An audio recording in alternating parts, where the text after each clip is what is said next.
My wife was sitting right there.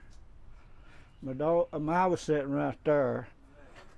My daughter, I don't know, she just come in. I don't know where she was at. And tell me, what occurred? What did you hear? How you guys were in the home when this hit? Just like a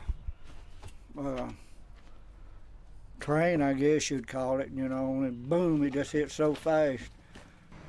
Well, me and my wife was sitting over here in the chair, and we was watching the TV, and it went out. Then we was hearing the scanner.